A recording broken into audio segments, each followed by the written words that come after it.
recycled annually. You know what that means?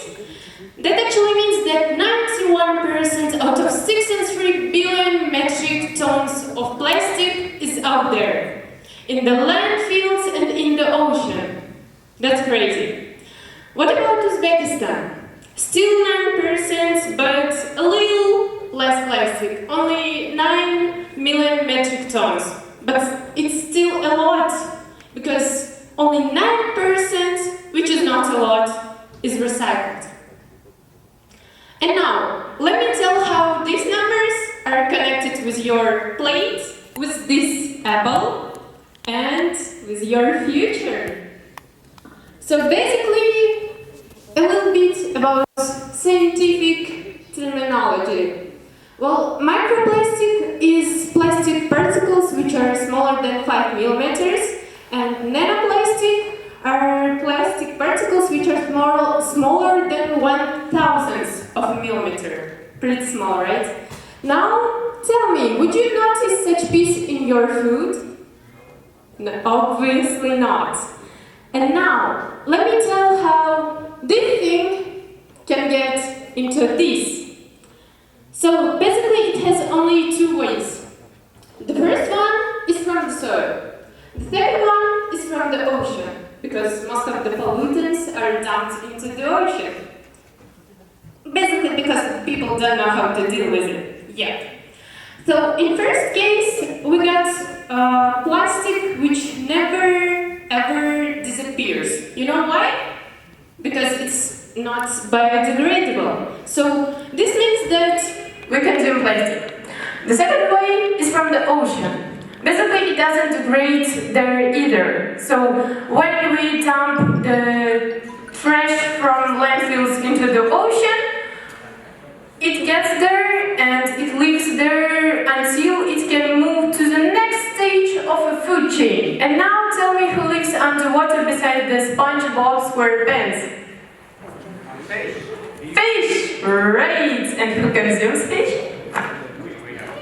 People, right? And again, we're eating plastic. And now, okay, clap your hands if you don't want your children to eat plastic. Alright, so everyone did. And here is the catch, you know? Well, the statistics from University of Catania suggest that every gram of an apple actually contains around 200,000 plastic particles. So basically, in my hands there is an apple which contains as much plastic as this bottle again on this young man's table. So what's the difference if I eat an apple and this bottle? It will just taste differently, right? Okay. Hello? Okay. So, now I would like to tell you what you need to do if you don't want your children to eat this or this. Well, actually I got one interesting method which I call 3R method. It's all about the action.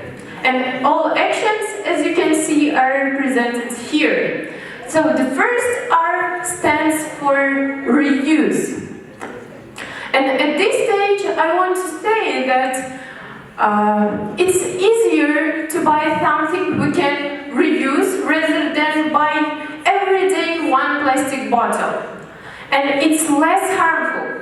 But I'm not selling anything new, right? Please, next slide. They are sleeping, I guess. Okay. Yes.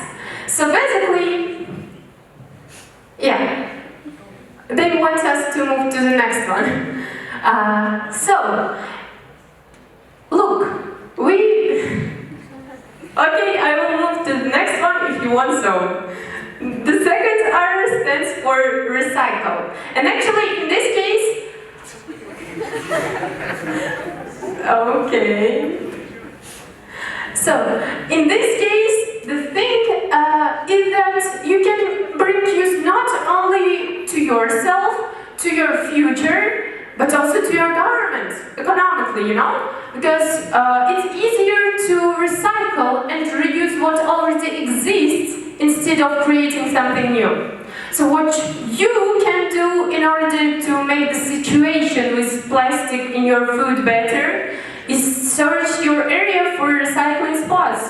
You know, there were hard times about 5 years ago with recycling process in Uzbekistan, but now I can tell you that if you do your best, then you can find the ways to at least to not make the situation worse.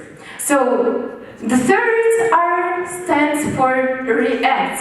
And if you notice, the first two actions actually came from the third one. So reaction is all about you. It's all about your life, your future, and again this apple. So when we say react, we first of all talk about education. The more you know about the issue with plastic, the more you want to change the situation. This means you take the initiative. And when you take the initiative, everyone around you actually starts to notice it. And you know, the thing is that you don't have to be on the stage like me to tell people the things which I'm saying right here. And one more thing is that we all got internet, right? And this presentation wouldn't exist without it. I wouldn't be here without it. And no one would really care about ecology without internet. And now, let's summarize it. You got knowledge now that I have told you how the plastic gets into your food. You have the internet, and you get the chance to change this world. So what do you choose? Keeping silent or taking action?